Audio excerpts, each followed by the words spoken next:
Hello everyone, তোমরা সবাই কেমন আছো? আশা করি খুব ভালো আছো, আর আমিও খুব ভালো আছি। আর আমার নতুন একটি ব্লগে তোমাদের অনেক অনেক ওয়েলকাম।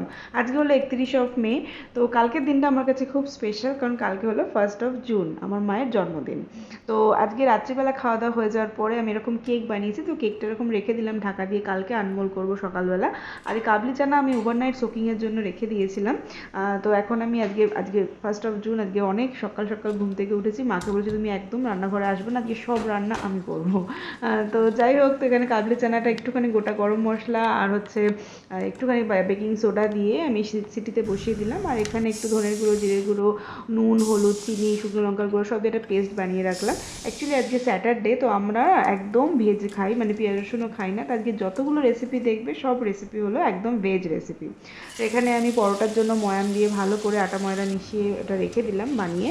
আর এদিকে আলুটা তেলের মধ্যে জিরে শুকনো লঙ্কা ফোড়ন দিয়ে আলুটা ভেজে ওর মধ্যে একটু আদা বাটা আর একটু টমেটো কুচি আর পেঁয়াজের মশলার যে পেস্টটা ছিল সেইটা দিয়ে ভালো করে আমি মানে কষানোর জন্য দিলাম। কষানোর পরে আমি এখানে কাবলি চানাটা মিশিয়ে দেবো। যেহেতু পেঁয়াজ দিয়ে নিত তাই আমি একটুখানি আলু দিলাম। তো যাই হোক, তো এটা এবার আমি কেকটা আনমোল্ড করব। তো দেখো খুব সুন্দর উঠে গেছে, একদম নিচে কোথাও লাগেনি। তো এটাও কিন্তু পুরো ভেজ কেক, এটা আমি কনডেন্স মিল্ক দিয়ে বানিয়েছিলাম কেকটা, যাতে আজকে স্যাটারডে আজকে খাবো। তাই এখানে তারপর হয়ে যাওয়ার পরে আমি একটুখানি ঘি আর একটুখানি গরম মশলার গুঁড়ো দিয়ে আমার কাবলি চানা রেডি হয়ে গেল। তো এখানে আমি একটু আমের টক বানাচ্ছি। এখানে শুকনো লঙ্কা আর হচ্ছে সর্ষে ফোড়ন দিয়ে আমটা ভেজে তার মধ্যে একটুখানি গুড় দিয়ে, আমি একদম অল্প মিষ্টির টক খাই, তো সেটা দিলাম। তো এখানে টকটা হয়ে গেল। তো আর আমি বানিয়েছিলাম হচ্ছে ছানার পায়েস। তো তার জন্য দুধটা তো আমি জাল দিতে বসিয়ে দিয়েছি। আর এখানে ভিনিগার 2 চামচ ভিনিগার আর 2 চামচ জল, মানে প্লেন জল, সেটা মিশিয়ে আমি রাখি। সেই মিশ্রণটাই আমি ওই ছানাতে দিই। দুধটা ভালো করে ফুটে উঠলে অ্যাকচুয়ালি পায়েসটা বানাবো না, কারণটা আমরা তুমি কয়েকটা দিন তোমরা বুঝতে পারবে, কয়েকটা দিন পর অন্য ব্লগে তোমরা বুঝতে পারবে। তাই আমি আজকে ছানার পায়েস বানাচ্ছি। তো ছানার পায়েসটা খেতেও বেশ ভালো লাগে। তো এখানে হয়ে গেছে, আমি একটু অফ করে রেখে দেবো। তারপর একটু ঠান্ডা হলে তারপর ছানাটা আমি একটা ছাঁকনিতে ছেঁকে নিয়েছি।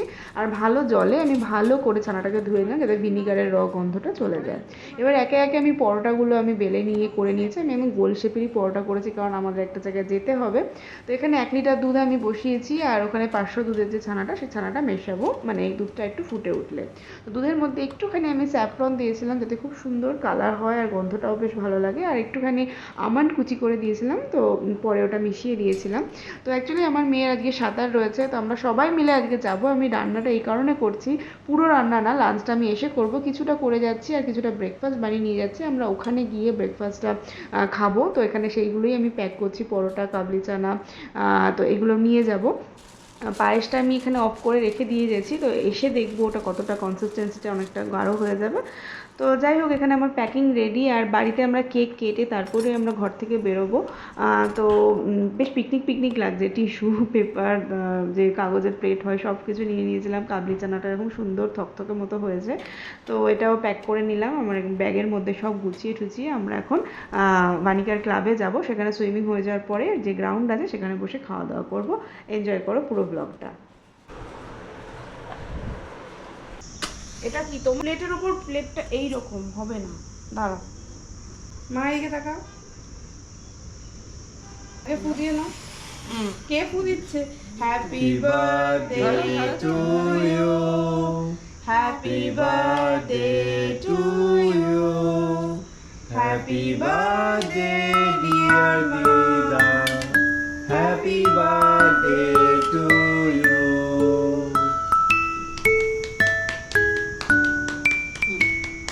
আমি দিদাকে খাই দাও, ওটা দিয়ে দিদাকে খাই দাও। দেখে খাই দাও।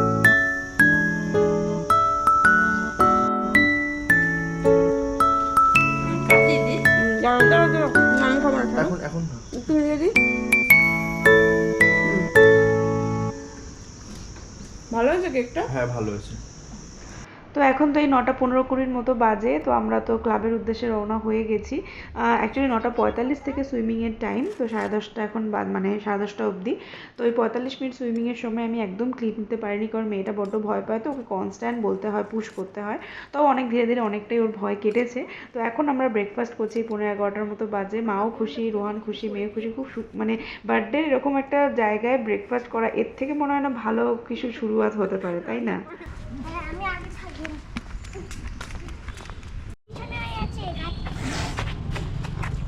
বলো লাইন বানাও। ওই স্কুলে ক্যামেরা নিয়ে এসছে মিস। কি বলছে? এই ফলগুলো কি বলে? নিম ফল। তো আমরা তো বাড়ি চলে এসেছি। তো আমি এরকমভাবে ছানার পায়েসটা করে ঢাকা দিয়ে রেখে দিয়ে গেছিলাম। তো এটা দেখে তোমাদের হয়তো পাতলা লাগছে, কিন্তু এটা আমি ফ্রিজে রাখবো, কারণ 2-3 ঘন্টা পর যখন নামাবো তখন এর কনসিস্টেন্সিটা একটু গাঢ় হয়ে যাবে। আর ছানার পায়েস একটু দেখবে চিল খেতেই, মানে ঠান্ডা ঠান্ডা ছানার পায়েস খেতেই ভালো লাগে। তো এখানে আমি পনির কিউব সাইজ করে কেটে নিলাম। আর এখানে আমি সবজিগুলোকে কেটে রেখে দিয়ে গেছিলাম, শুধু ভাতটা করে আমি এখানে ফ্রাইড রাইসটা বানিয়ে নিলাম। ঘি একদম সিম্পল কাজু কিশমিশ দিয়ে ফ্রাইড রাইস। তো এখানে মেন কোর্সের তো ফ্রাইড রাইস রেডি। তো পড়ে রইলো শুধু পনিরটা।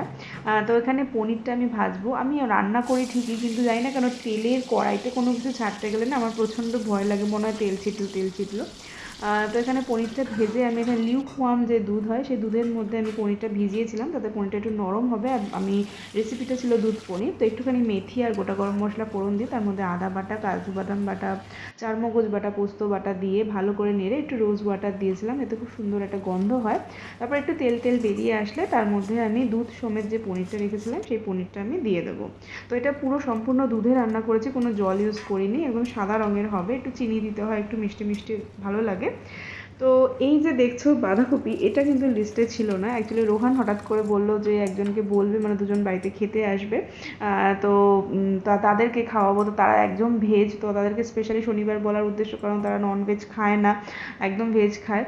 ভাবলাম বাঁধাকপিটা তাদের জন্য করি। তো এখানে পনির, দুধ পনির তো রেডি। একটুখানি গরম মশলা, একটুখানি ঘি আর একটু কসুরি মেথি হাতে ভালো করে গুঁড়ো করে আমি দিয়ে দিয়েছিলাম। তো এখানে দুধ পনির রেডি হয়ে গেল। অ্যাকচুয়ালি কাউকে খাওয়াতে গেলে না একটা পদে তো কখনো খাওয়ানো যায় না। আমরা হলে ফ্রাইড রাইস, দুধ পনির হয়ে গেল, কাবলি চানা দিয়ে খেয়ে নিতাম, কিন্তু এখানে কাউকে খাওয়াতে গেলে একটু ভালো লাগে, একটু আরও কিছু পদ বাড়াতে লাগে।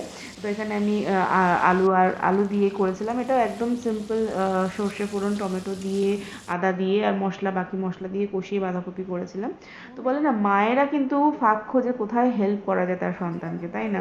দেখছে রান্নাঘরে ঢোকা বারণ, তো কোন দিক দিয়ে হেল্প করা যায়? না, মেয়েকে খাইয়ে। 1:45 মতো বাজে, এক্ষুনি ওর বন্ধুরা চলে আসলে দেরি হয়ে যাবে খেতে, তাই আগে ওকে খাইয়ে দিচ্ছে। তার ও খাওয়া হয়ে গেলে মায়ের শান্তি। তো এখানে অন্যান্য জিরের গুঁড়ো, ধনের গুঁড়ো, মশলা, টমেটো দিয়ে ভালো করে কষিয়ে বাঁধাকপিটা আমি দিয়ে দেবো। তো ভেজ অ্যাকচুয়ালি ওরা না রুটি খায়, তো ফ্রাইড রাইস তো রইলই, তার সঙ্গে একটু রুটি করবো। তো রুটির সঙ্গে একটা তরকারি ভালো লাগবে না, কারণ বাঁধাকপি এরকম ধরনের একটু, যারা ভেজ খায় তাদের এরকম ধরনের সবজি একটু ভালোই লাগে। তাই ভাবলাম এটা করে দিতে একদম তাড়াতাড়ি। আর আমরা যেমন বাঙালি পনির, মানে বাঁধাকপি করি না একদম মাখা মাখা, ওরকম বাঁধাকপি কিন্তু বাইরে খুব একটা লোকে খায় না। এরকম একটু চেয়ে থাকবে, এরকম বাঁধাকপি খেয়ে থাকে। কখনো ট্রাই করো, খুব সুন্দর লাগবে। তো এবার লাস্ট সব কিছু হয়ে গেছে, শুধু এবার একটু ভাজাগুলো করব। তো এখানে আমি একটুখানি বেসন গুলে বেগুনি ভাজছি, কারণ একটু মাকে তো 3 রকম বা ভাজা দেবো। মা বলছে 5 রকম দিস না, 3 রকমই দে। আর একটু আলু ভাজা, একটু বড়ি ভাজা করেছিলাম। তো এখানে রুটি হয়ে গেছে, তাই মা রুটিটা করতে আমাকে হেল্প করেছে। মা বলে কতক্ষণ ধরে তুই করবি, কারণ ওরা তো একটু রুটি খায়, যারা ভেজ খায় তারা তো একটু রুটি পছন্দ করে। তো এখানে রুটি, সবজি, কাবলি চানা, পনির, ফ্রাইড রাইস, আমের টক, ভাজা, মানে আলু ভাজা, বেগুনি আর ছানার পায়েস। তো এটা ছিল ওদের হচ্ছে মানে লাঞ্চ। এটা ওদের না, সবারই লাঞ্চ। তো এটা ছিল আমার প্ল্যাটার। তো সম্পূর্ণটা আমি বানিয়েছি। কেমন লাগলো অবশ্যই জানিও। এটা একদম ভেজ, কোনোটায় পেঁয়াজ রসুন কিচ্ছু নেই। অ্যাকচুয়ালি জন্মদিনে একটু স্পেশাল ফিল করানোটাই উদ্দেশ্য, নাথিং জাঁকজমক কিচ্ছু না। কিন্তু মায়েরা হয়তো এত স্বল্পতেই খুশি হয়ে যায়। তো দেখতেই পাচ্ছ, এরকম করে আলাদা আলাদা করে একটা বাটি করে নিয়েছি কাবলি চানা, পনির, টকের সব কিছু বেড়ে। তবে কি, আমি আমার মায়ের খাবারটা সবার ফার্স্ট তুলে রেখেছি, কারণ যার জন্মদিন বা স্বাদ এরকম বলে না, তারটা একটু আগে থেকে তুলে রাখতে হয়, ঠিক সেরকম। এখানে মায়েরটা তুলে মাকে একটু সুন্দর করে গুছিয়ে দেবো। সব সারা জীবন তো, মানে সবসময় তো, সারা বছর তো মাই আমাকে গুছিয়ে খেতে দেয়। তো এখানে পনির, একটুখানি বড়ি ভেজেছিলাম মায়ের জন্য স্পেশালি, বেগুনি, বড়ি ভাজা, আলু ভাজা আর একটু পাঁপড় তো ছিলই। আর এই ছিল। মা বলে কাবলি চানাটা দিস না, কারণ অলরেডি ব্রেকফাস্টে খেয়েছি। আর একটু বাঁধাকপি, মায়ের রুটি বাঁধাকপি খেতে মায়ের বেশ ভালোই লাগে, তো এখানে বাঁধাকপিও মাকে দিয়েছিলাম। না না, এমনি ওরকম না। कैसे है भैया खाना? बहुत बढ़िया। सही, सच बोल रहे हैं ना? बहुत बढ़िया। তো অনেকদিন পরে বেগুনিটা খেয়েছি, তো অনেকদিন পরে একটু আলাদা করে স্বাদ।